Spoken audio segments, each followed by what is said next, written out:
Today on Notsam Wrestling, is Roman Reigns on his way back to the WWE? What's next with Cody Rhodes and Randy Orton? Stephanie Vaquer is in the WWE. CM Punk and Seth Rollins face off. Mariah May is turned on Toni Storm. What is Bo Dallas doing in Adam Pearce's office? I can barely get it all out. This is Notsam Wrestling. Welcome to Notsam Wrestling at a time when, quite frankly, I can't imagine a more appropriate time to escape from the real world and get into our pocket of this universe that we know as professional wrestling. And I mean, there's so much to talk about in the world of professional wrestling. Don't forget, if I may plug a few things, that we've got a Cleveland show coming up Thursday, August 1st. That's the Thursday before SummerSlam.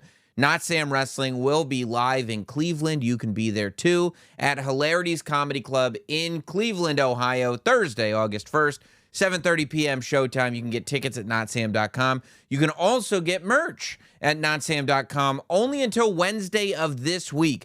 Go to notsam.com and get all the new Notsam Wrestling merch. It's available now, only now, closes this Wednesday, and then gone forever. The Everything Counts shirts, the tie-dye shirt, all up there right now. You can go to notsam.com, hit the store link or the tickets link. I would click both. Scoop everything up right now while you can, because things are nuts. And the question, the conversation that I've been seeing everywhere is whether or not Roman Reigns is coming back. There are people who believe with all their heart that Roman Reigns will be back at SummerSlam. We find out, confirmed, on SmackDown, that the main event for SummerSlam, although we haven't technically seen a graphic yet. We saw a graphic for Damian Priest versus Gunther. I don't know if we've seen a graphic for Bayley and Nia yet, but that's all but been confirmed as of the Queen of the Ring tournament. It feels like we're getting Liv Morgan and Rhea Ripley. But Cody said yes, right? We're getting it. Solo Sikoa versus the American Nightmare Cody Rhodes for the WWE Undisputed Championship. We also, the picture that came out, speaking of graphics, the poster for this year's SummerSlam is just straight up the Bloodline. It's a convertible with just the Bloodline looking badass. I believe Tama Tonga is driving the car. Solo Sikoa sitting in the passenger seat with his leather gloves on in the back seat. You have Tonga Loa and, of course, the Samoan werewolf, Jacob Fatu. Now, before we get into what may or may not be happening at SummerSlam, let's talk about what happened on SmackDown. So, as if anything else could happen, I don't know why Cody Rhodes keeps walking into wrestling rings full of Samoans. I mean, fool me once, shame on me. Fool me twice. Well, you can't fool me again. But apparently, with Cody, it's like, just stop walking into rings full of Samoans. You're going to get beat down every single time. One person in that Samoan family that WWE has done a fabulous job of spelling out exactly who this guy is and getting the world excited for him in a very short period of time is the Samoan werewolf, Jacob Fatu. Now, Jacob, he went in before the segment had even officially started. He didn't walk out with the Bloodline.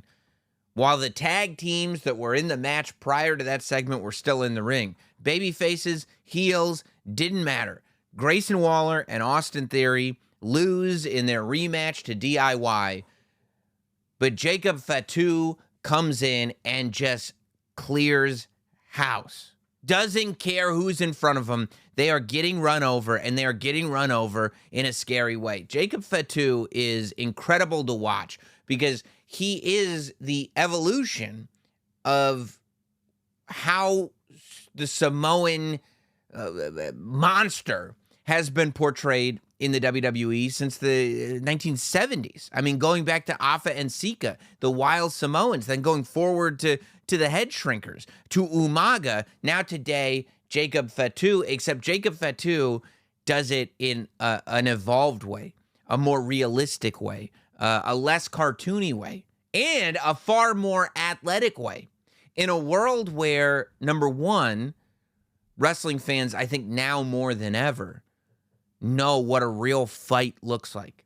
and what it looks like when you're dealing with somebody that can really kick your ass. Because we've seen so many real fights, whether it be on the internet and watching street fights, or whether it be in the octagon and watching professional fights. Everybody knows what a real fight looks like. On top of that, in the new era of wrestling, there is this appetite for athleticism, the likes of which we haven't seen in a very long time, where years and years ago, maybe if you were a tape trader, you got super into All Japan or wherever you could find this super athletic style. Now, that is the style du jour. That is what wrestling looks like. The best wrestlers can do that stuff. And so to see Jacob Fatu come in, and I think he's only wrestled one match technically, and that was, of course, in the main event of Money in the Bank. But to watch this guy first, of course, in his debut, take out everybody that was in front of him. I'm talking Kevin Owens. I'm talking Randy Orton. I'm talking Cody Rhodes. Just about single-handedly. Then to watch his participation in the dismantling of Paul Heyman. Watch his participation in the match that resulted in Solo Sikoa getting a pinfall victory over Cody Rhodes. But then to see him come out and to take people out the way he took them out, not only with that pure and utter, unadulterated savagery, but also the fact that he was just skipping up those ropes, and that just when he hit the top rope, just when you're like, oh man, is he jumping up those ropes to hit a moonsault? Then he jumps over to the side, jumps down so those hamstrings hit the top rope, and then he backflips off of it. He's doing stuff that Umaga would have done if Umaga had been a cruiserweight on Nitro. It's unbelievable to watch this all happen. And he has added, in a very short period of time, so much to this new bloodline. I had been saying that if Roman Reigns is going to come back anytime soon, then this bloodline needs to really be looked at as a credible threat, because of course Roman Reigns is eventually going to be able to conquer this new bloodline. But we want to believe that there's a chance that it might be somewhat difficult for him. And when it was Solo Sikoa and the Tongans, it was like, I don't think we found it yet. But once Jacob entered the mix, then we get to a place where it's like, okay, I see what the challenge is. They've also figured out a way, because in the old days, the way they would portray Jacob Fatu as this unstoppable monster is they would just have him beat everybody. And if there's anything we've learned from the bloodline, it's to effectively get somebody to the highest level without destroying your entire roster. You can't just have them beat everybody. If Roman Reigns had just come out and destroyed everybody, then yes, he would be the tribal chief that we came to not only realize and recognize, but acknowledge. However, you'd have no roster under him. Instead, because of the amount of interference, because of the amount of underhandedness, because of the amount of excuses that every opponent had coming off of a Roman Reigns loss, everyone's bigger for it. So, in a sense, having Jacob come out and just take people out without ever actually wrestling them makes it so every match is still potential. So you've got this Jacob Fatu that you're looking at as this monster who is completely unstoppable, but you haven't made it so that everybody on the roster is lost. And I think that that's a pretty effective thing to do. When we talk about the new bloodline, there's been a lot of talk about Solo Sikoa and whether this version of Solo Sikoa is landing. You know, there are those who think that Solo is not doing a great job because they don't feel the same way about Solo that they felt about Roman Reigns. But that's the point. You're not supposed to feel the same way about Solo Sikoa that you felt about Roman Reigns. If you felt the same way about Solo Sikoa that you felt about Roman Reigns, then Solo would be right in taking over the reign of the tribal chief. And then we wouldn't really have much of a reason to boo him. If Roman Reigns lost, to Cody Rhodes, and then Solo Sikoa came in, and he was just as good as Roman Reigns, and we felt the same way about Solo as we did about Roman Reigns, then why would the whole world be chanting, we want Roman, we want Roman? I think that people are forgetting how good Solo was in the role right before WrestleMania, how good Solo Sikoa was in the enforcer role, that when Roman Reigns announced that Solo Sikoa was going to be the next tribal chief, there was this level of anticipation. We were looking at Solo Sikoa as a threat to Roman Reigns. People were talking about Solo Sikoa as potentially being a world champion. That's how impressed everybody was with Solo Sikoa. People say what they want about the Bloodline, but you didn't really hear a lot of, I don't believe Solo Sikoa as the enforcer. So now Solo Sikoa's character changes.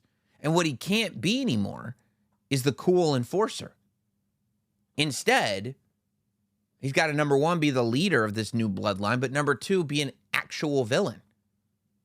We've gotten ourselves to the point where Roman Reigns can be an actual good guy. So we need Solo Sikoa not to be, I'm not like most bad guys, I'm a cool bad guy. We need him to be an actual villain. Somebody that people will actually boo. And that's what we've got with Solo Sikoa. Solo Sikoa was believable as that prince. When if you looked at the bloodline in a positive light, which you know I did, Solo Sikoa was like Simba. So the mission with Solo is not once Roman Reigns leaves, Roman Reigns being Mufasa, of course. Once Mufasa leaves, you can't have Solo Sikoa be post-Timon and Pumbaa Simba who's ready to take over the kingdom and do a great job. No. Because Roman's coming back. The hyenas haven't killed Roman Reigns. No, Roman's coming back. Mufasa's not done yet. So now Solo Sikoa has to shift. Instead of being Simba, Solo Sikoa now has to become King Joffrey. And guess what? Everybody hates King Joffrey. The guy had to stop acting for a while because everybody hated him so much. We believe Solo Sikoa as this badass enforcer who can steamroll everybody. And now we believe Solo Sikoa as this boy king who has no business taking the throne. Those are two major roles in one of the biggest storylines in the history of the WWE that Solo Sikoa is actually playing to perfection. To the point where when Solo Sikoa pins Cody Rhodes at Money in the Bank, people are not like, man, I love Cody, but that's cool. Man, I love Cody, but yeah, Solo Sikoa is the next one. People are like, this sucks. Cody should have won. I love Cody. I hate that Solo Sikoa. We want Roman. If Solo Sikoa wasn't doing what Solo Sikoa should be doing, then we, the fans, wouldn't be doing what is conducive to the next part of the story, which is the return of Roman Reigns. So let's talk about the return of Roman Reigns. There are people who truly believe that Roman will be back at SummerSlam. And I don't know if he will or not. I wouldn't be shocked if it takes Roman even longer than SummerSlam to return. We still haven't seen the return of Jimmy Uso. We haven't seen Jey Uso at all really be brought into the fold of the bloodline. Will we see Jimmy come back? Because when Jimmy comes back, it's going to be a big deal. Just seeing an inkling of that old bloodline will be a big deal. If you get the Usos back together, that in and of itself is a huge deal. The move might be reconnecting the Usos and building towards the Usos versus the Tongans before you even get Roman Reigns back in the fold, just because that in and of itself is a huge deal. The Usos are the first WWE Tag Team Champions to main event at WrestleMania. This is, I mean, they brought tag team wrestling in the WWE to a completely different level. And they're that much closer to the old bloodline that we now all appreciate, that has Roman Reigns, that has Paul Heyman. You know what I mean? That we can all kind of celebrate now. So it's not a guarantee that Roman will be back at SummerSlam. However, it's certainly not a guarantee that he won't be back at SummerSlam. Because let's be honest, historically, as much as WrestleMania has been Roman Reigns' show, you could say since WrestleMania push play. The Shield had a great match at WrestleMania 30, but WrestleMania 31 is that first Roman Reigns main event. But people weren't psyched about it, and Seth Rollins cashed in. WrestleMania 32 is a Roman Reigns main event. That's the Triple H main event, right? They almost got there. They got there for a second. That build up to Triple H and Roman Reigns got there for a second, but people weren't really feeling it by the time they got to WrestleMania. WrestleMania 33 was Roman Reigns versus The Undertaker. Undertaker's streak had already been broken, and people at that moment didn't want Roman Reigns to be the one to beat The Undertaker. Matter of fact, the night after WrestleMania 33, Roman Reigns got booed out of the building. A historic piece of footage. WrestleMania 34, the return of Brock Lesnar versus Roman Reigns, and people were so convinced that Roman Reigns was going to win that match, they booed the whole match out of the building. It's the second time Brock Lesnar, one of the most legendary wrestlers of all time, has had a WrestleMania match from start to finish booed out of the building. Then you start building again. WrestleMania 35 is the one that, what was that? Was that Corbin and Roman? That was the return of Roman Reigns after having to go out because of his sickness, right? 36, Roman is gone, and 37 is the rise, right? 35, we start to see an inkling, because by 35, we start to appreciate who Roman Reigns is. 36, we saw what WrestleMania was without Roman Reigns, and without fans, and without a lot of other stuff. 36 is kind of an outlier. But 37 is where we realize what was going on. 37, Roman Reigns stacks Daniel Bryan and Edge on top of each other. 38, beats Brock Lesnar, unifies the titles. People said, are they going to unify the titles? Yeah, they did. 39, beats Cody Rhodes. People said it wouldn't happen. It happened. 40, the chapter closes. Not the story, the chapter for Roman Reigns closes. However, as much as he's missed a WrestleMania, Roman Reigns has owned SummerSlam for the entire decade.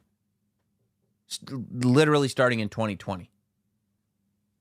And the more I think about it, the more I'm like, I really hope that Roman is back at SummerSlam. Because if Roman Reigns is back at SummerSlam, Roman Reigns continues his streak of owning every SummerSlam in 2020, in the 2020s.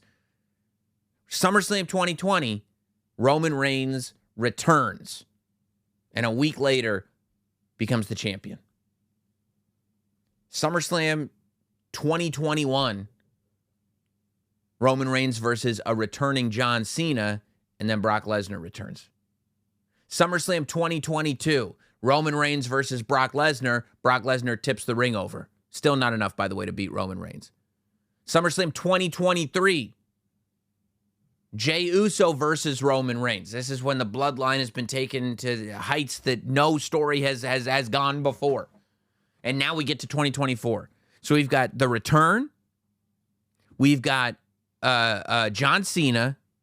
We've got Brock Lesnar. We've got Jey Uso. And what a way to start the next chapter. If this first book of Bloodline started at SummerSlam 2020, can you imagine, because it's not a new chapter, it's a new book. Can you imagine if the Bloodline Book 2 begins when Roman Reigns returns at SummerSlam 2024? It would be undeniably poetic. But how? How does Roman Reigns return at SummerSlam 2024? There's one fantasy booking that I saw out there where Solo Sikoa gets distracted by Roman's theme, and it gives Cody enough time to put him in the crossroads and beat him. I don't think that's going to happen. There is no way, because there's got to be a consistency here, right? Right, as Solo Sikoa would say, that while, yes, Roman, we would imagine, we think that Roman is not approving of what Solo Sikoa is up to right now, but we don't know. I mean, we're assuming Solo Sikoa is not telling the truth. But if he is telling the truth, then Roman has been talking to Solo Sikoa and no one else. If Solo's lying, he's in a lot of trouble. That's what we find out at SummerSlam. In my mind,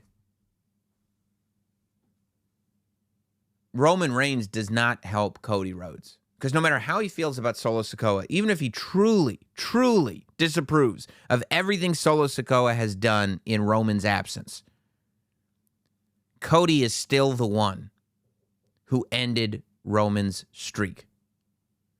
We get to SummerSlam, and we're only weeks removed from what would have been Roman beating Hulk Hogan's record as the amount of days that the WWE title was held. If Roman had held on to it past August, he would have been the third longest reigning WWE champion of all time. That was stopped at WrestleMania by Cody Rhodes. Paul Heyman and Roman Reigns embraced. Roman Reigns said he was defined. Go back to that A&E biography of Roman Reigns that aired right before WrestleMania. Roman said he was defined by that championship. There is no way that Roman Reigns will do anything to help Cody Rhodes. He just won't. He will be coming for Cody at some point. However, I think there is a world where Solo Sikoa loses to Cody Rhodes. Now, there's a wild world where Solo Sikoa beats Cody Rhodes and becomes the champion. I'm not advocating for that. I think Cody as champion, removed from the bloodline, is something that I would really like to see. And how do we remove Cody from the bloodline? You occupy the bloodline with something else, okay? I see a world where the Tongans screw something up and Cody is able to beat Solo Sikoa. One moment, the Tongans screwed up, Cody hits the crossroads, 1, 2, 3, Cody wins. And he should, right? He should beat Solo Sikoa. He beat Solo Sikoa before WrestleMania. He should be able to beat him with the title on the line. Cody is the guy right now.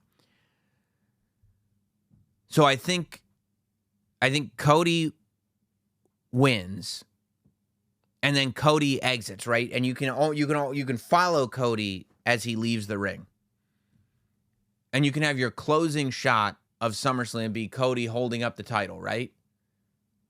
And then he leaves through the curtain, and you're just on the curtain, and the little credit comes up, the little chyron.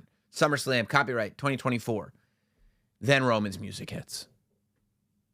And Solo looks up. And the Tongans look around. And even Jacob Fatu is looking around.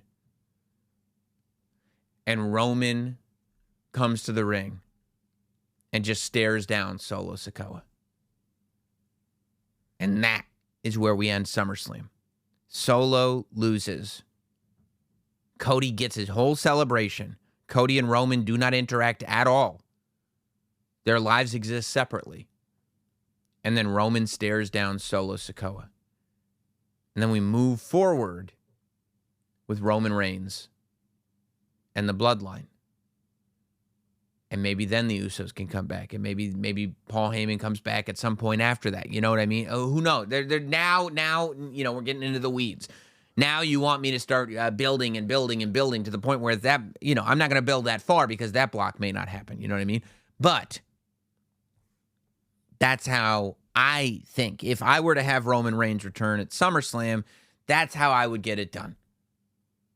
I would not have Roman Reigns ever help Cody Rhodes. I would give Cody Rhodes a real victory, and I would have Roman occupy the bloodline because Cody's going to be busy. Cody, I think, should keep the title because I think we're going to see this Cody bloodline story melt right into this Cody and Randy story. Cody Rhodes versus Randy Orton is something that fans have wanted since Cody and Randy were both healthy, right? The minute Cody and Randy were both on the active roster, it's something we've all been talking about. When are we going to get Cody Rhodes versus Randy Orton? Some people were like, why don't you just make that the main event of WrestleMania, right? There were those that were like, if you put the title on Randy Orton, then you can do Cody versus Randy. Or if you have Randy win the title, and like there are people who have been wanting Cody versus Randy to happen that quickly. And I'm one of them. I would love to see it happen. And I think we are. There's been so much hinting towards it.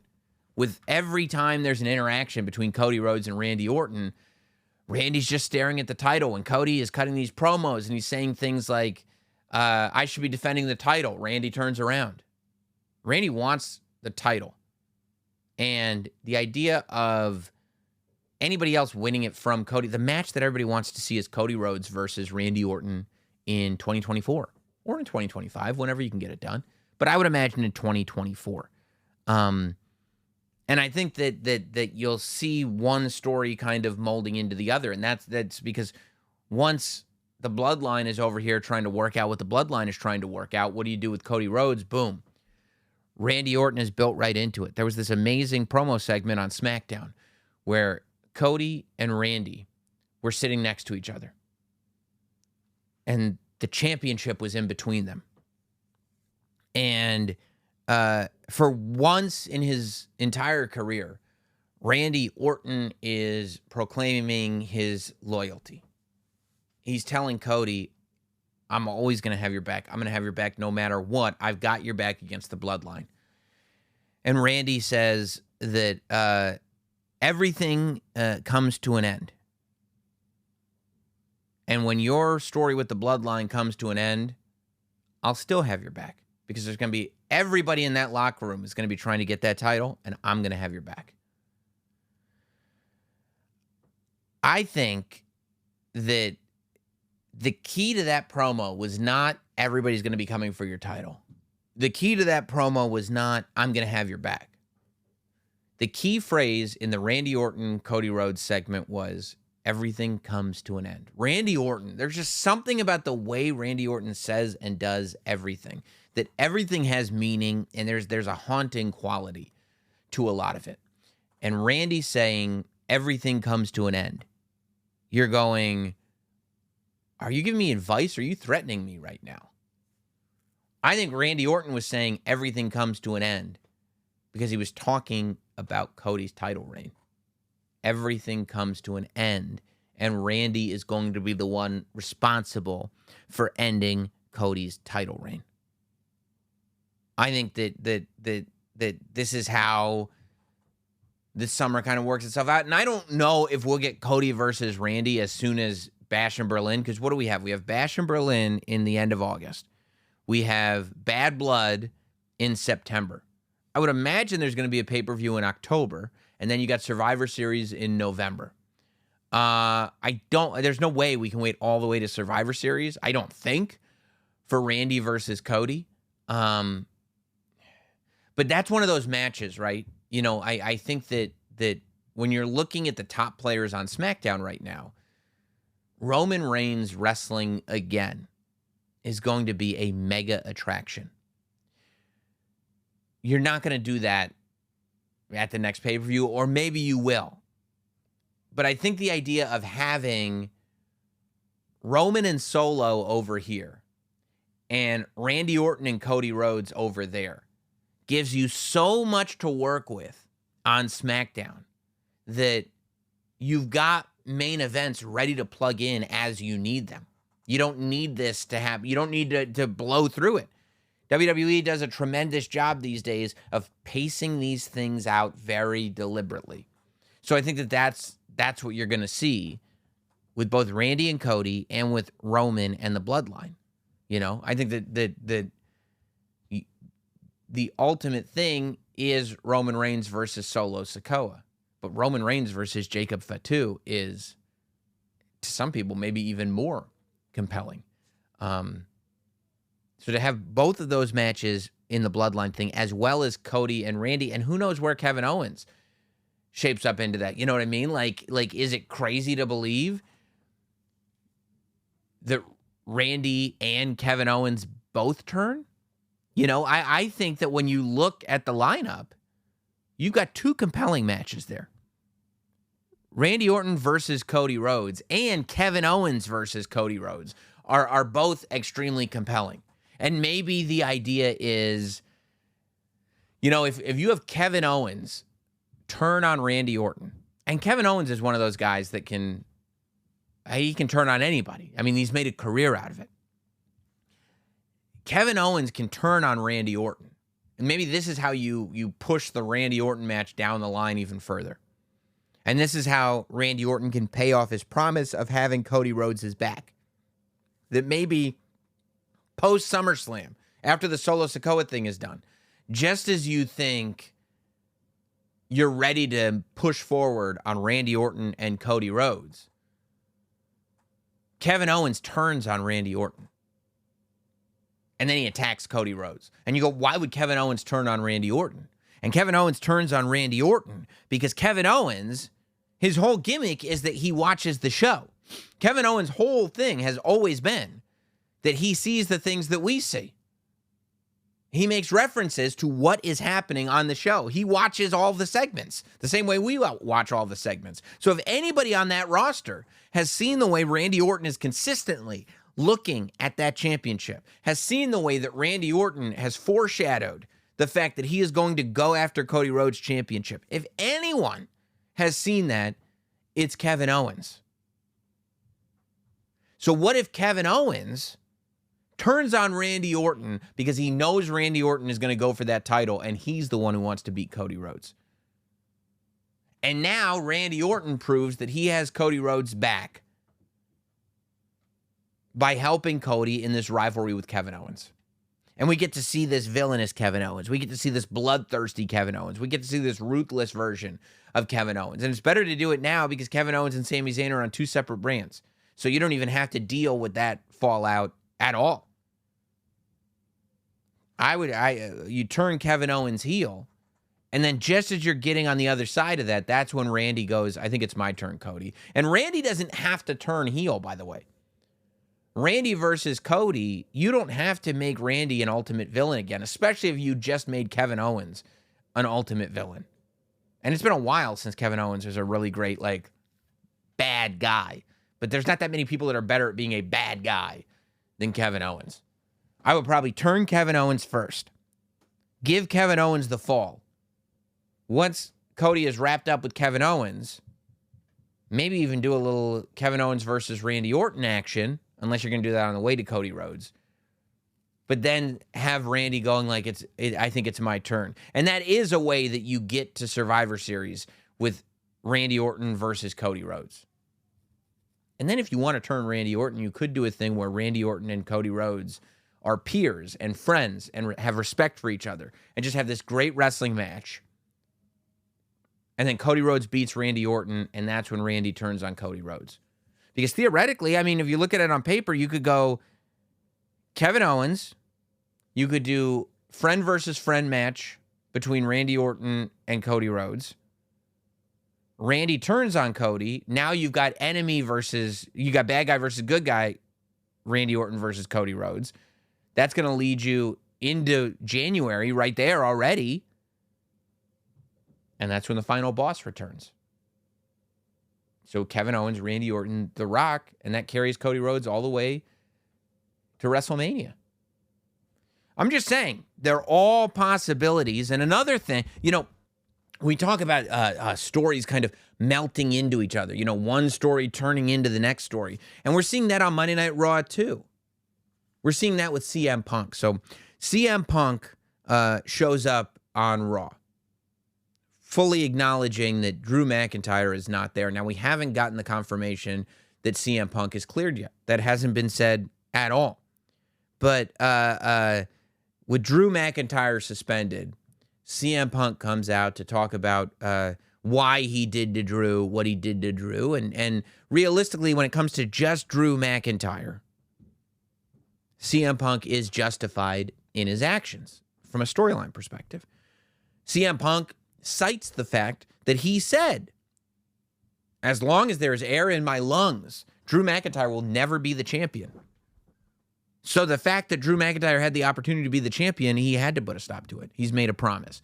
And it'll be really interesting to see And the WWE does play the long game now more than ever. So it'll be really interesting to see if they go all the way with that, right? If over the course of years, they do make it so that CM Punk stops him over and over and over again. It'll be interesting to see. But Seth Rollins interrupts CM Punk just as CM Punk is talking about the fact that actions have consequences and that Drew McIntyre is feeling the consequences for his actions right now. Seth Rollins interrupts CM Punk. And Seth and CM Punk had a nose-to-nose situation, I want to say either the very beginning of this year or the very end of last year, on the way to the Royal Rumble.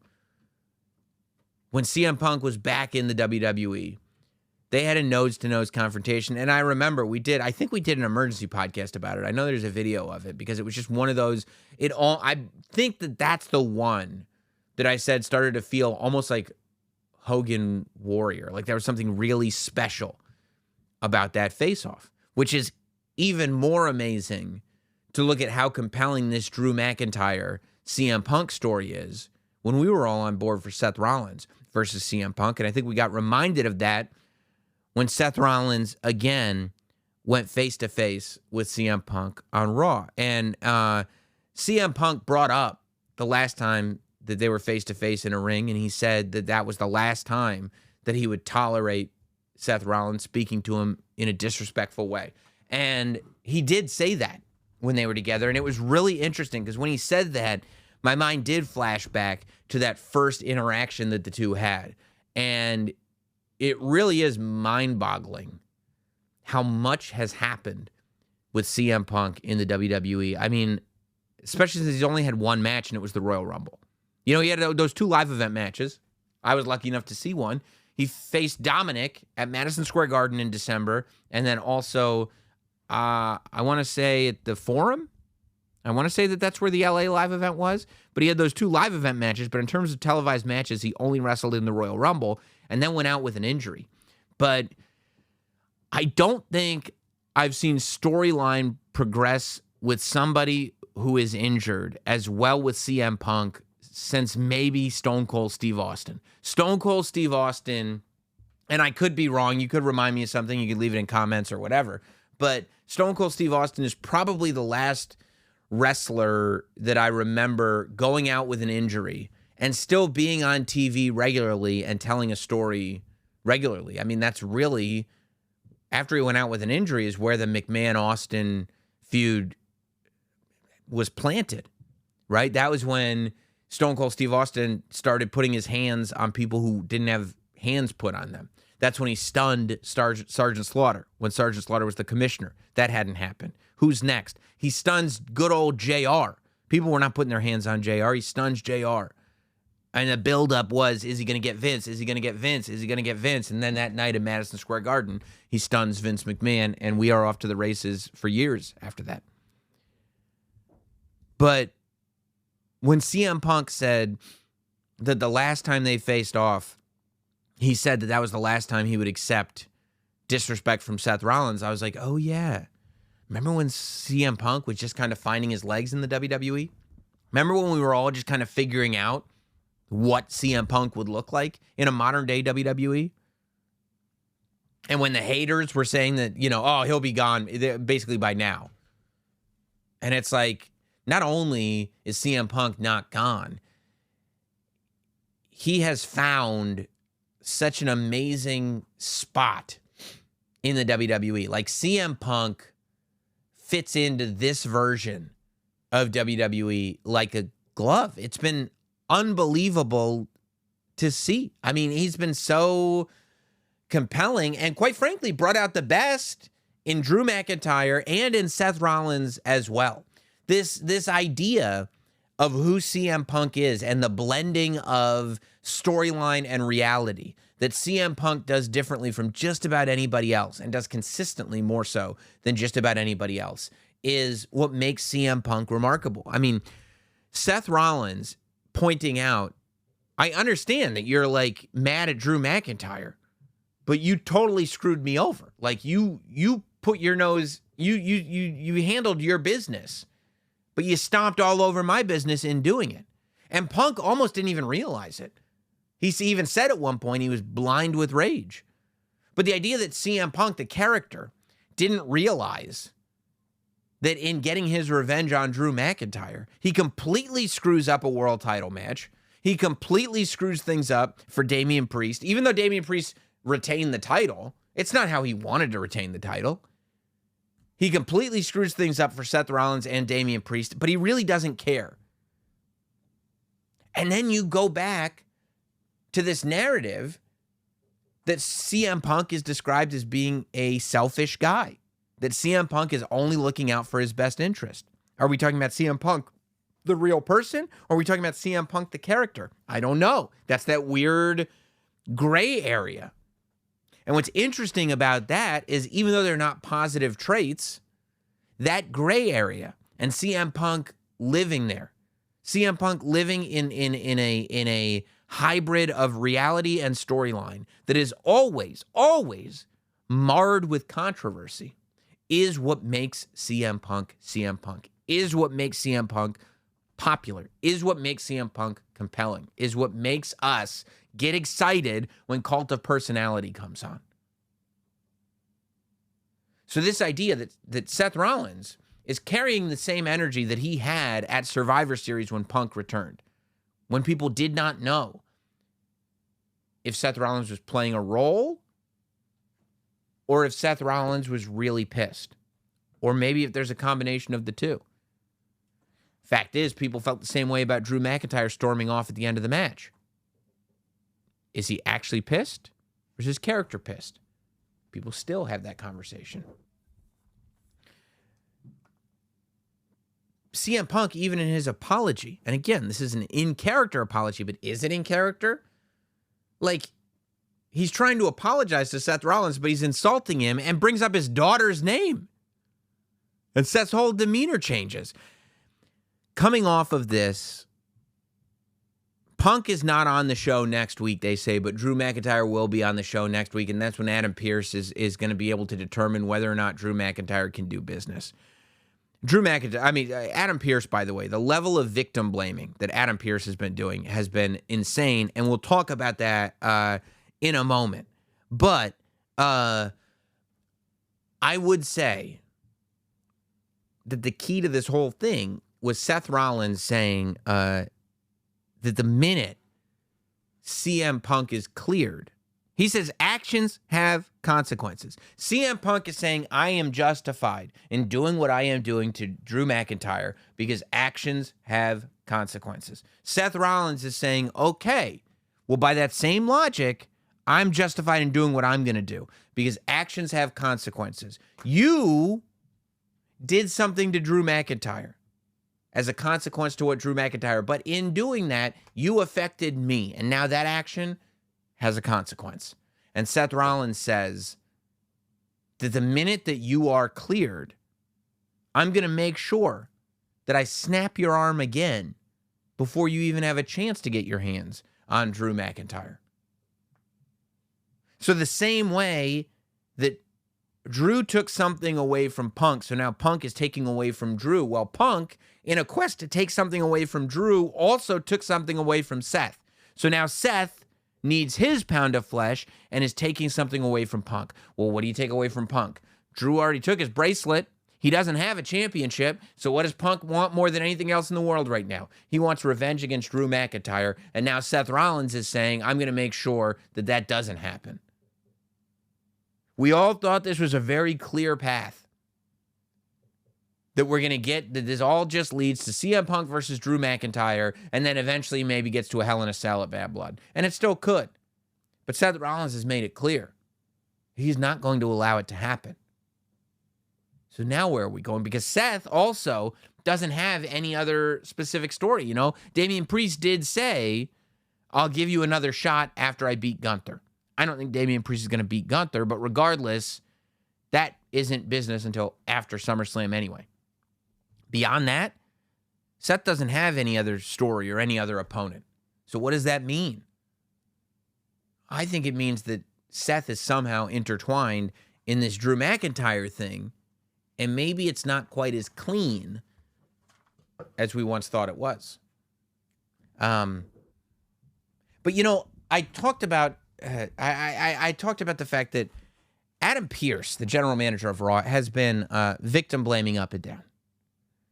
He has no sympathy or empathy for anything that's happened to Drew McIntyre. He acts like Drew McIntyre is just acting like a maniac, like there's no reason for Drew McIntyre to be doing this. Then Chad Gable goes to Adam Pearce and he goes, hey, I was like left for dead by the Wyatt Six. They're literally haunting me every single match I have. They turn the lights off and deliver VHS tapes. Also, they left me in gorilla position with a bleeding head wound a few weeks ago.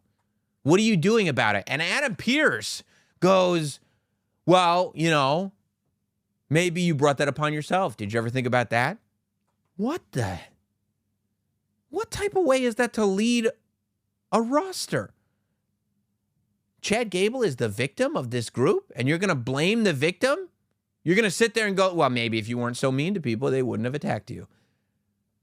It's no wonder Chad Gable is looking for help from the Creed brothers and from Ivy Nile. He goes to the general manager, and the general manager is victim blaming. It's crazy. I do wonder if it has anything to do with the fact that Bo Dallas was sitting in Adam Pearce's office.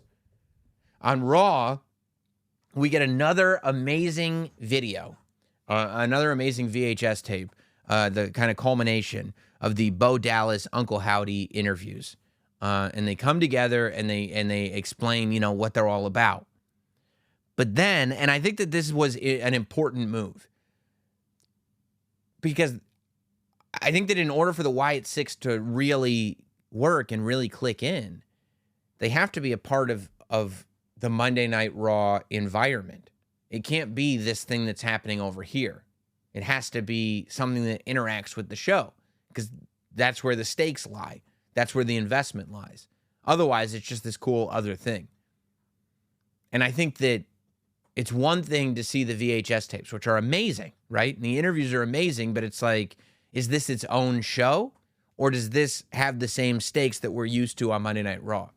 And the minute we see Bo Dallas in the flesh, in person, sitting in Adam Pearce's office, that's when we go, oh, this is real life now. Like not, you know, quote unquote real life. This is the stories that we're getting played out on these weird VHS tapes where a person's talking to himself also relate directly to the television show, to Monday Night Raw. And I think that placing Bo Dallas in the real world was a great thing to do to add stakes to all of this. We also got a tease that we're going to get we may get an Eric Rowan VHS interview. And now I don't know if it'll be the same. I kind of, I mean, we'll see, right? We won't have to wait long, but because we saw a little picture on Twitter, just a still of Eric Rowan in the interview chair, and it looked like a still from a VHS tape. I don't think we'll ever get an explanation as to why they still use VHS, but I don't mind it. Everything's too digital nowadays anyway. I should put some of these podcasts on VHS. Would you buy? I think that I think Uncle Howdy should interview everyone. Like, I don't think Ramblin' Rabbit should be interviewing Eric Rowan, for example. I think Uncle Howdy should interview, because I was thinking about it, and people were like, oh, well, if Uncle Howdy is interviewing Bo Dallas, does every character interview every person? And I don't know if everybody needs an interview. You know, like Dexter Lumis doesn't even really talk. And Nikki Cross, they haven't actually unmasked Nikki Cross. Like, they've never shown that that's Nikki Cross under the Abigail mask. I'm sure they will at some point.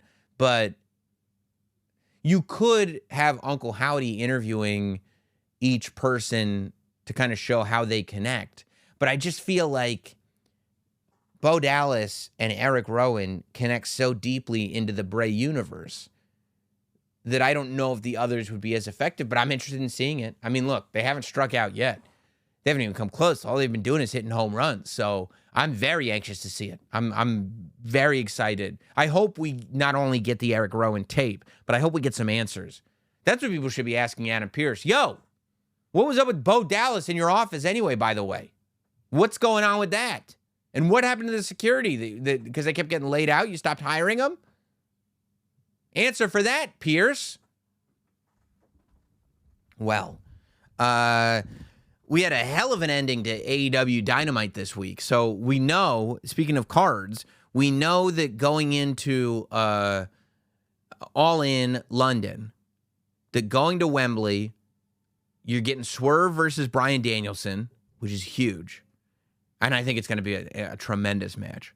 And we're getting Mariah May versus Toni Storm. We know that because Mariah May and Bryan Danielson both won the Owen Hart tournament. But what I think a lot of people did not see coming was that Mariah May turned. She turned on Toni Storm, and she turned hard. She beat Toni Storm bloody.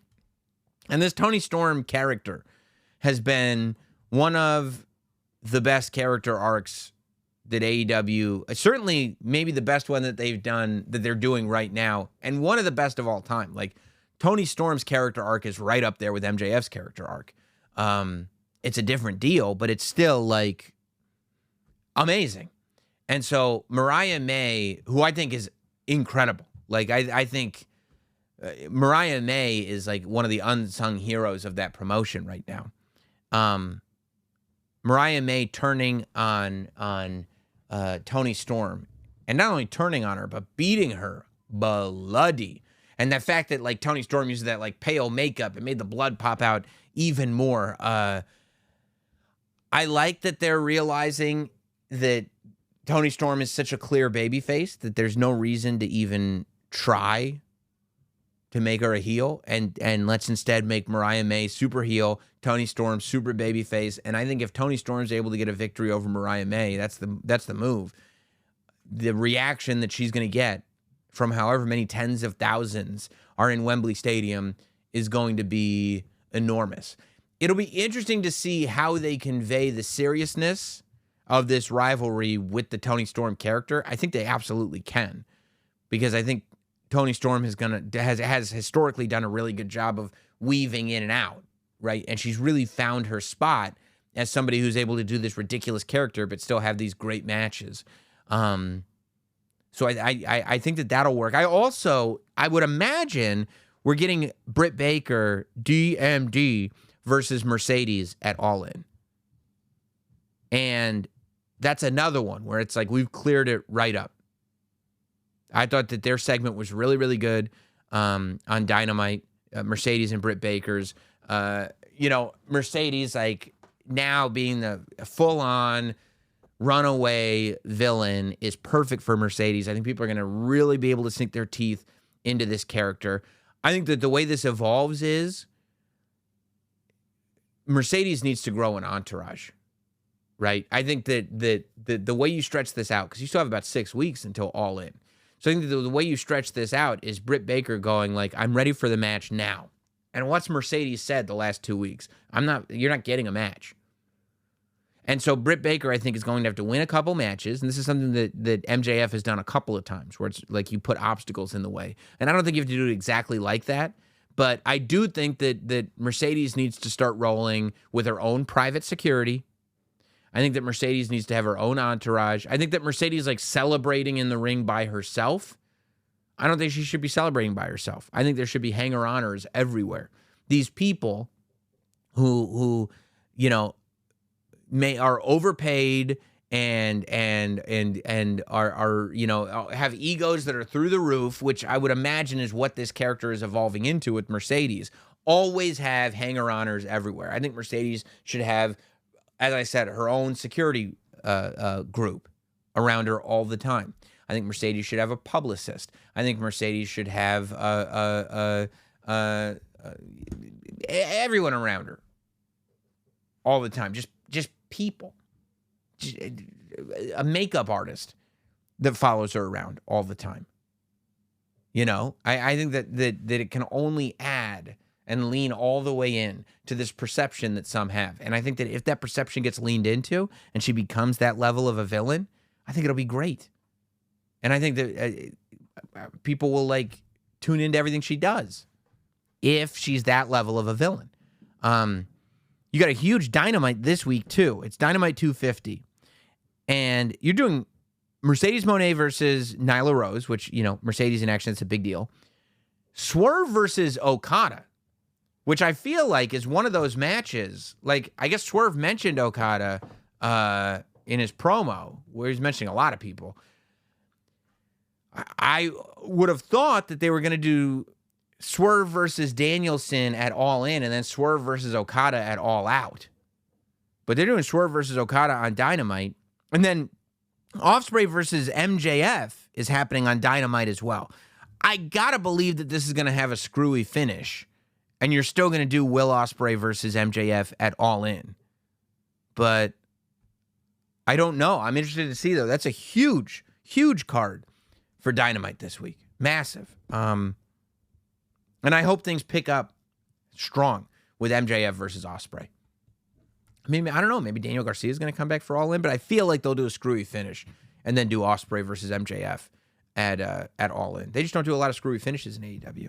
And then big news coming out of WWE as well was a couple of people joining up. First, earlier last week, we found out Joe Tessitore was joining the WWE commentary team, that sometime later on in the summer, he's going to be joined. I would have maybe after SummerSlam, like maybe coming off of SummerSlam is when they'll, head into fall. Because I would imagine that that's the idea, right? He starts at the end of the summer, but really everything is going to get shaken up for the fall. Because in the fall, you've got SmackDown moving to USA. You've got NXT moving to the CW. And then the sort of ramp up. Raw stays on USA, but that'll be the ramp up into January for Raw on Netflix. It said he'd be joining Corey Graves and Wade Barrett on SmackDown commentary, which I think is a great place for him. So I'll tell you about Joe Tess, because there are going to be people that are skeptical, because there have been sports broadcasters that have come in and it hasn't worked out. Joe Tess, I think, will be different. Joe Tess is a big wrestling fan. He's a big WWE fan. He's extremely familiar with the product. He loves the product the way we do. He's going to have Wade Barrett and Corey Graves with him, which are two of the best color commentators you can possibly have with you. So I believe that because he's such a fan, and by the way, great play-by-play guy when it comes to combat, like his boxing stuff is incredible. So the fact that we've got somebody on his level of combat sports play-by-play who is also a massive WWE fan and has Graves and Barrett by his side, I don't see how this misses. I think it's going to be a great look. And then, I mean, there's no way we weren't going to talk about this. The last time we spoke, Stephanie Vaquer was like coming off of the All In match and going, I wonder if she'll end up somewhere. And now, not only is she signed to WWE, we know what brand she's on, and she's already had a match. That's how fast things move in wrestling right now. Stephanie Vaquer, who wrestled Mercedes Moné at Forbidden Door, and by the way, had a match that you could argue is one of the show stealers. I would say it was Ospreay versus Swerve, and it was Mercedes and Vaquer that stole the show.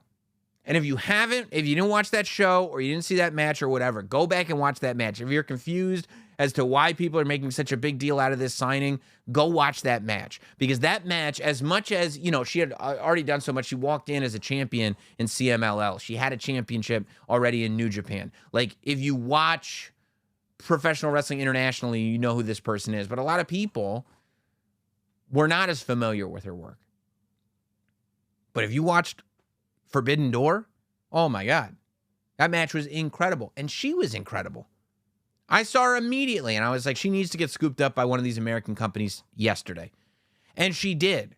So we get the tweet, and this shocked a lot of people. And there were people that are critical too, like, because I guess she had a New Japan championship, and I guess she also had an additional CMLL championship, but she vacated both those titles, left those two companies, did not sign with AEW, and goes to WWE. But ultimately, if she had an opportunity, but one of those companies had her locked down to a deal, they wouldn't let her go. You talk about loyalty, but if it's not a two-way street, it is what it is. And if we can be in a space where, regardless of where they're at, talent can make the best deal for themselves, I think as wrestling fans, we should always be pro wrestler. We should always be pro wrestler, pro talent. And, you know, it's going to work out better for us in the long run. Shawn Michaels on Wednesday, the rumors just started on Wednesday morning. I'm hearing, you know, Stephanie Vaquer has dropped out of dates from New Japan and CMLL. Rumors are she signed to WWE. Rumors are she signed to WWE. People are like, what? I thought she would, if anything, I thought she'd go to AEW. Then Shawn Michaels tweets out, Shawn Michaels always cooking. Shawn Michaels always has that sexy boy chef hat on. Shawn Michaels in the kitchen again. Tweets out that Stephanie Vaquer is coming to Orlando. And it's like, whoa, they got her. It's from the HB Shizzle Twitter account. There's no going back on that now. And then, like 2 days later, it's announced that she's going to make her debut. Like, they happen to have a live event in Mexico City on Saturday, and that's where Stephanie Vaquer is going to make her debut. So she wrestled on Saturday night against Isla Dawn in a WWE ring in Mexico City, which, by the way, this Mexico City show looked tremendous. You had Rey Mysterio, who was wearing gear that looked like his old, like, AAA gear from when he was, like, young.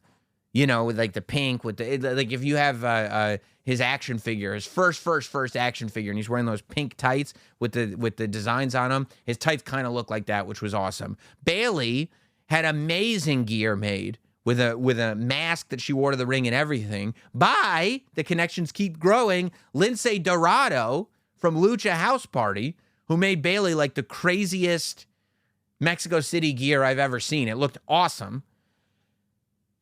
And then you had Stephanie Vaquer go in there one-on-one. She beats one half of the WWE Women's Tag Team Champions, Isla Dawn, and then comes backstage, cuts a promo saying NXT, and it's in Spanish, and it says NXT, see you soon.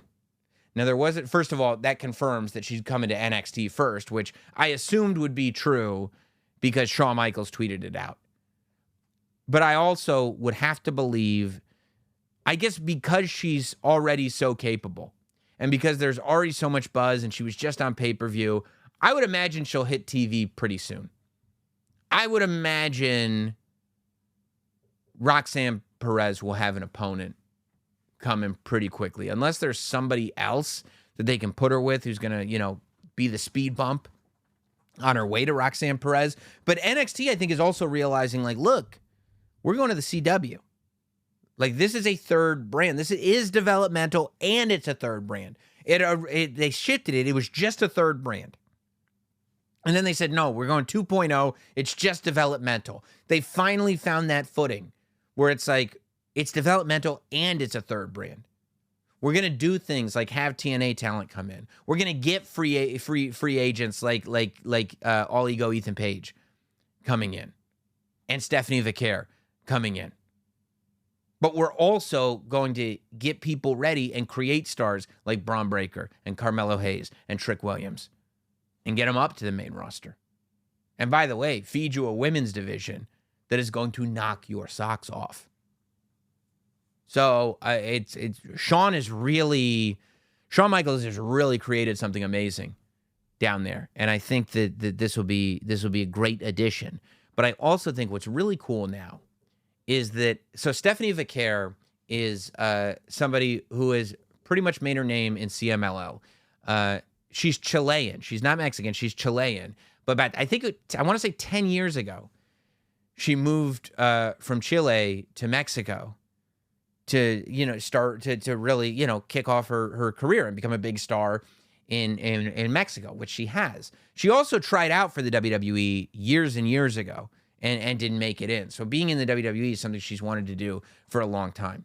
But she speaks Spanish. So one of the things, and I can't believe it took them this long to figure it out, is like, and you look around, right? You look at the TV landscape and you go, what are some of the biggest TV shows and movies out, right? Squid Game became like the biggest series that Netflix ever had. It's in Korean. It's subtitled. People have no problem reading subtitles. Foreign movies become enormous. How do they become enormous? Subtitles. Nobody minds reading subtitles. So they're like, well, you look at people like Shinsuke Nakamura, Io Sky, even Andrade on SmackDown this week. Just subtitle their promos. Let them speak in their native language and subtitle it. The emotion carries through. People can read subtitles, and we're off to the races. The approach, and I want to say Shinsuke was one of the real first ones to make it a regular thing, but the idea of just letting guys and girls cut promos in their native language and just subtitle it is this little, like, feels obvious thing that is absolutely genius. And I think has accelerated the process and made so many people better. So I say all that to say that I say Stephanie Vaquer goes right onto television, subtitle her promos, and let's start telling stories. I think it's amazing.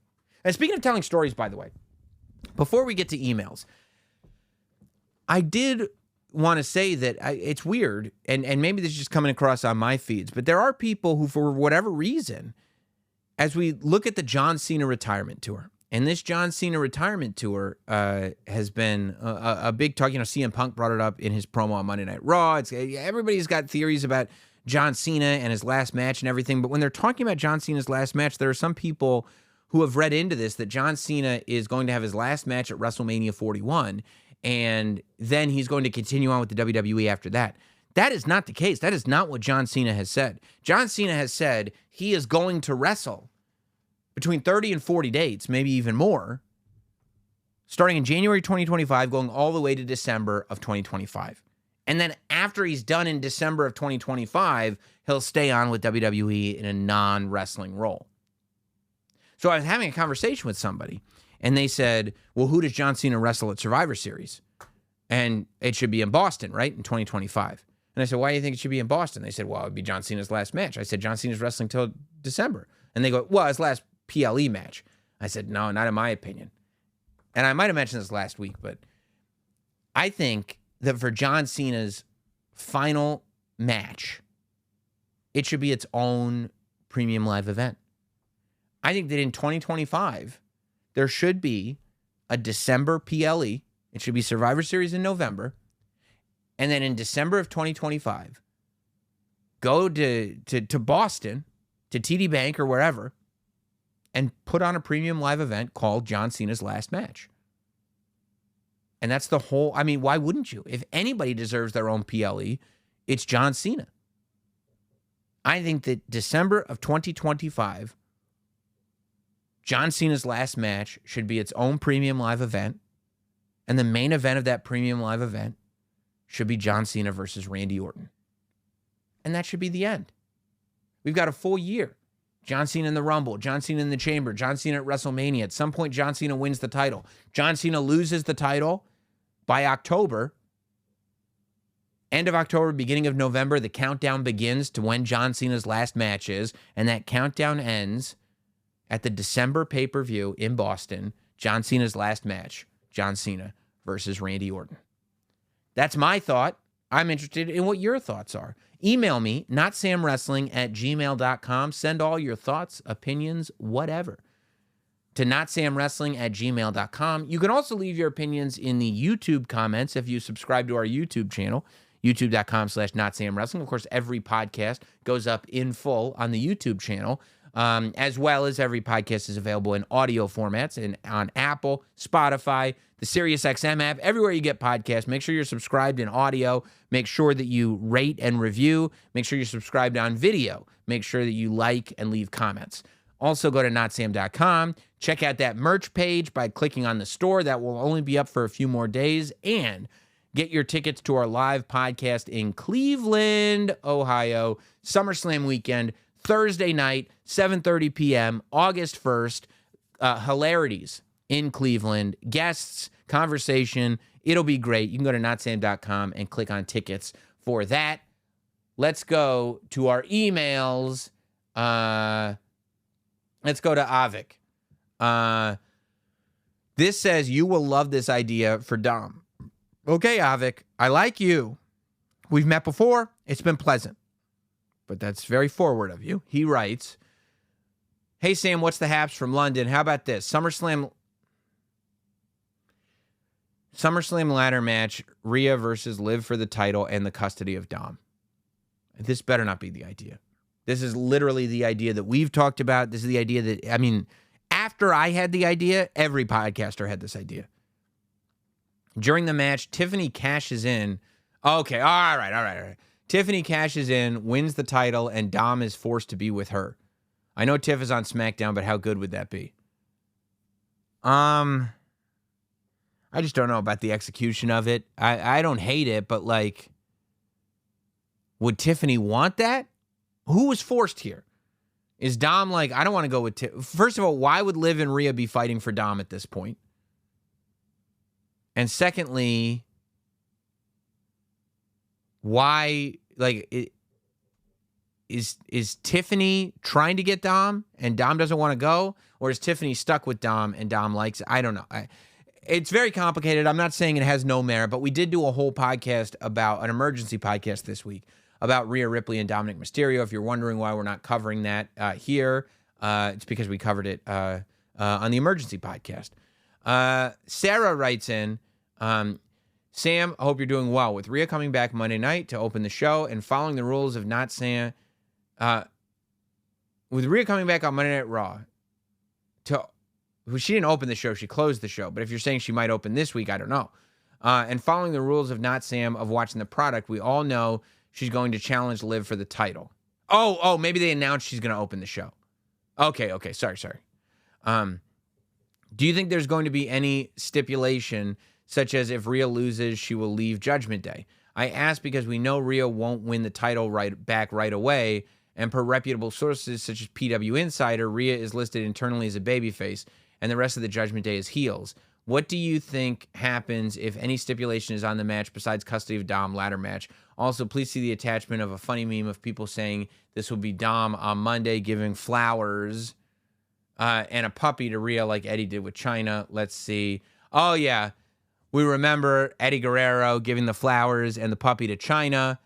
No, I like that. And Dominic trying to win over Rhea Ripley. No. First of all, like, Damian Priest is also pretty much a babyface too. I mean, this whole like internal, today you're a heel. And like there are people who are heels, there are people who are babyfaces, and there are people who are in flux. All you have to do is watch the product to realize that, like, sometimes a heel turn is like one movement, right? Shawn Michaels kicks Marty Jannetty in the face, throws him through a plate glass window. Shawn just turned heel. But other times it's a gradual thing that we just arrive at. Rhea Ripley has been a babyface since WrestleMania. This is not new, okay? I don't care what a list says. Damian Priest is clearly a babyface or, going in that direction. Finn Balor and JD McDonough, not going in that direction. Dominic, not going in that direction. So, this doesn't matter. Look, I predicted it going one way with, I think, Rhea winning on the emergency podcast. But, like, Judgment Day or no Judgment Day, I think that there is a strong possibility that Dominic costs Rhea Ripley the win. Dominic ends up with Liv. Liv goes with Balor and JD McDonough, and Damian Priest stays with Rhea Ripley. And JD and Finn have titles, and Liv has a title and is with Dominic. So they all call Rhea and Damian Priest losers because Rhea and Damian Priest both lost their title matches at SummerSlam. That kind of, I think, figures you out without having to add the exact same stipulation that we just saw at Money in the Bank. If Rhea loses, she has to leave the Judgment Day. You mean exactly the same stipulation that Damian Priest had? No, I don't think they're going to do that.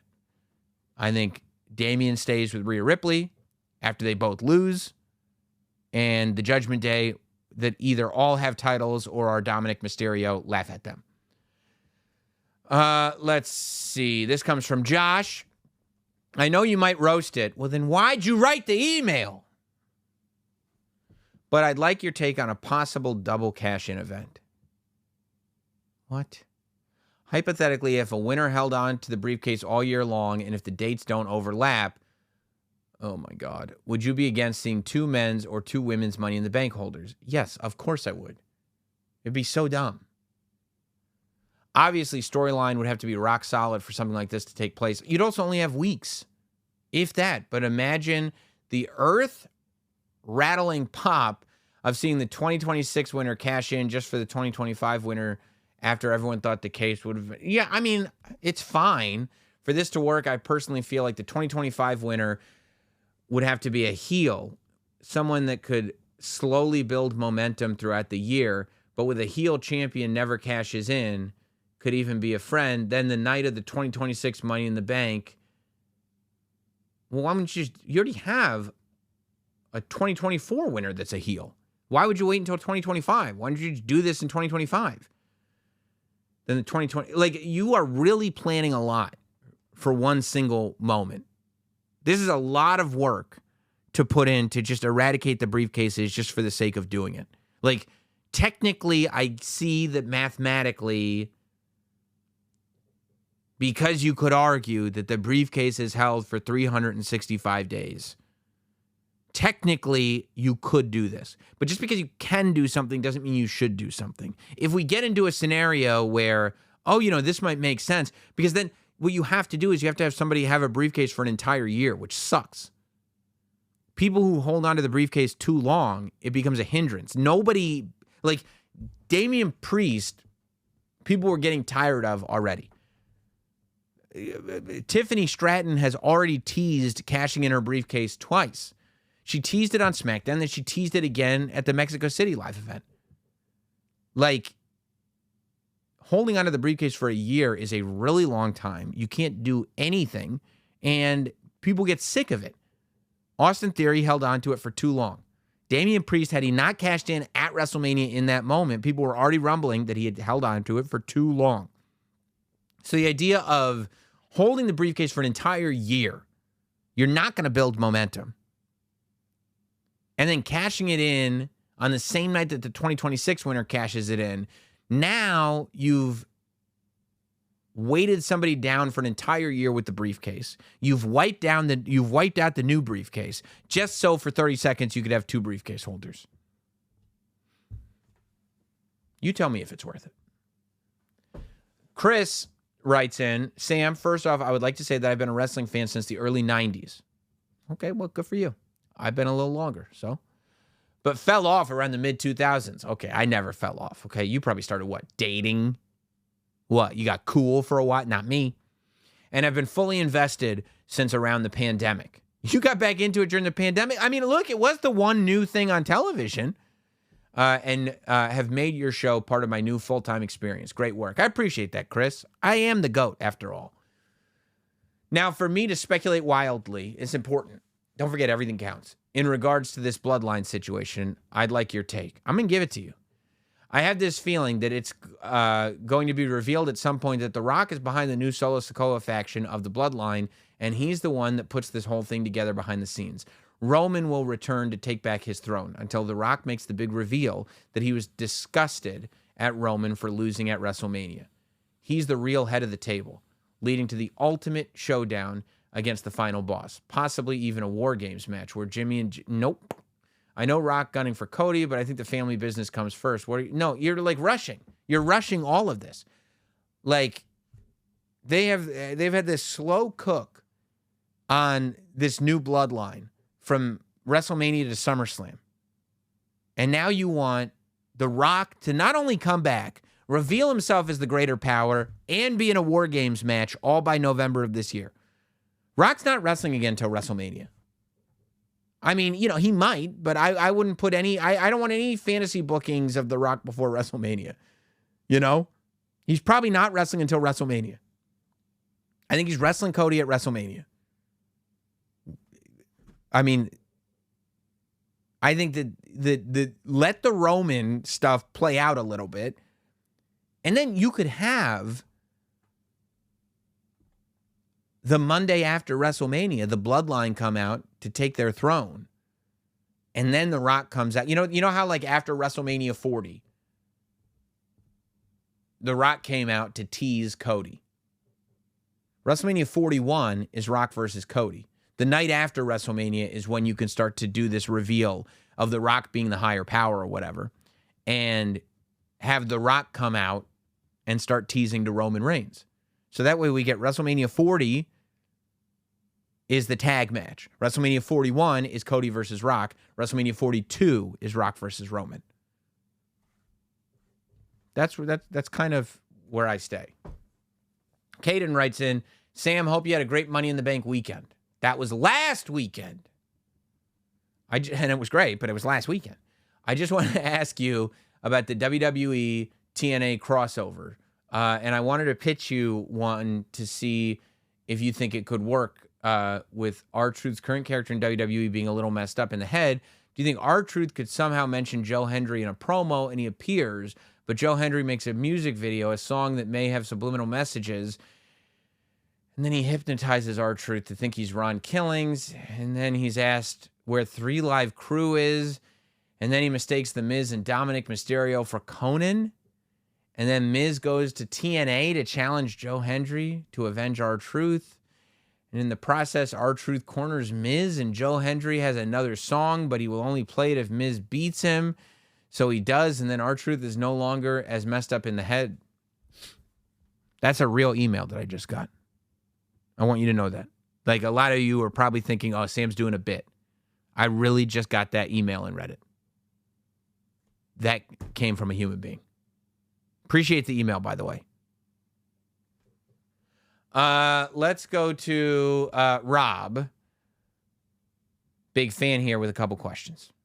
I was thinking about what they might plan for Cena's last match. Okay, good. We just had that conversation. Do you think it's possible they could air a 25 Years of Jericho type special on Netflix or Peacock from MSG during the 2025 holiday tour, as they usually run the Garden during Christmas week, mostly on the 26th, and what a great place to end his career.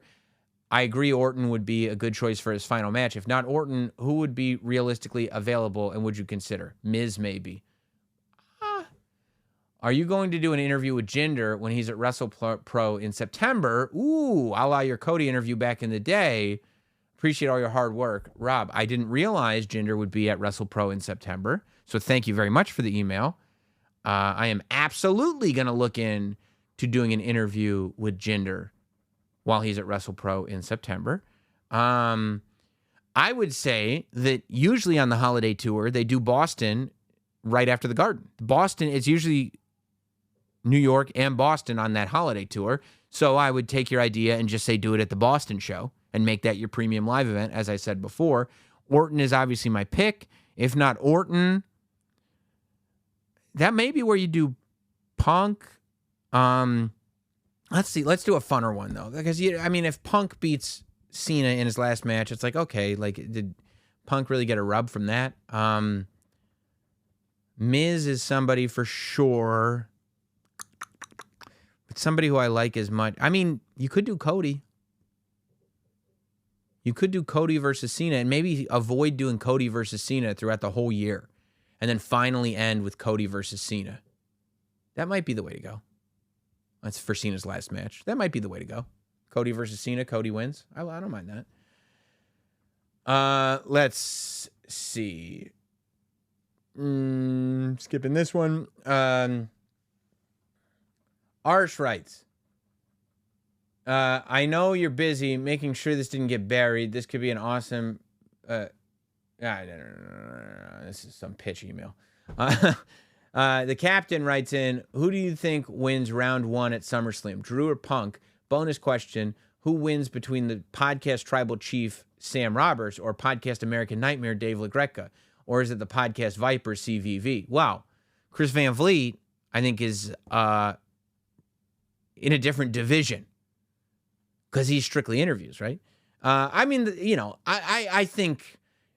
if it's a podcast tribal chief, which is me, versus the podcast American Nightmare versus Dave LaGreca, we're going WrestleMania 39 finish. Eventually, LaGreca will get the big win, but for now, we're going WrestleMania 39 finish. The tribal chief is still reigning. I would think Drew McIntyre will beat CM Punk round 1. And maybe Seth will have something to do with that. But I think Drew beats Punk. Pedro writes in, hola, pod chief. I am not upset with the Drew failed cash-in at all. I think with Priest holding the briefcase for so long, goes back to my point, that they were happy to drop one right away. They didn't want to repeat that the following year. Then I was thinking, Do they want to get one briefcase onto each show? So I don't want to get rid of Money in the Bank matches, but maybe get rid of the PLE. Why? WWE could have the men's match at one show and the women's at a different show 6 months later. That way you don't have two briefcases at one time.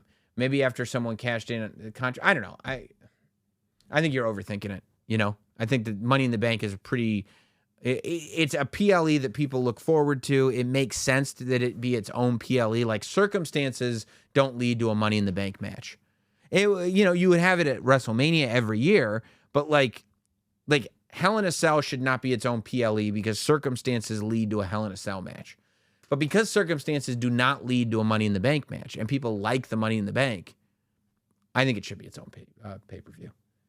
All right, I think it's going to be our last one for the day. Dominic writes in, it's Dominic with a C. I was hoping Dominic with a K. That's a cool way to spell it. I'm a big fan of your podcast. I've been watching wrestling since 1984. My guy, I have a few ideas. They should have Hell in a Cell in Helena, Montana. Call it Helena. All right, I'll do one more email. Antonio writes in. Antonio from Tennessee. Hope the family is okay. They're more than okay. They're fantastic. Since John Cena announced his retirement tour, do you think we will see him go after the Intercontinental title and become a Grand Slam champion? I know someone of his caliber would be okay if he never reaches the pinnacle with all his other accomplishments, but it'd be nice to see. P.S. I acknowledge you, my podcast chief. That's a perfect email. It was a reasonable question. You used word economy, so it wasn't too long, and you acknowledged me as your podcast chief. So, I think that was a great email. All that said, I don't think it's out of the realm of possibility. I don't know if I see him winning the title, though, because I see him winning the world title. I think it's more important that he becomes a 17-time world champion than he becomes Grand Slam champion. There are other Grand Slam champions. There's no 17-time world champions. I think that you could have a build to one of his matches. Like, he could face Sami Zayn or whoever's the Intercontinental champion at the time and say, I've never held that title, and I'd like to. And then he loses. You know what I mean? That could be the story going into a match, and I'd be down with that. But I don't need to see him win and lose two titles in a single year. And if he's going to win and lose a title, I'd like for it to be the World Heavyweight title.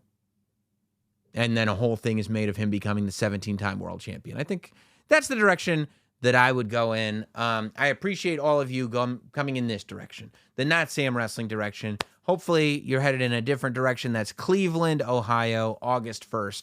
For the big live show at Hilarities Comedy Club. You can go to notsam.com for tickets. You can also go to notsam.com for our limited edition merch drop. Just a couple days left.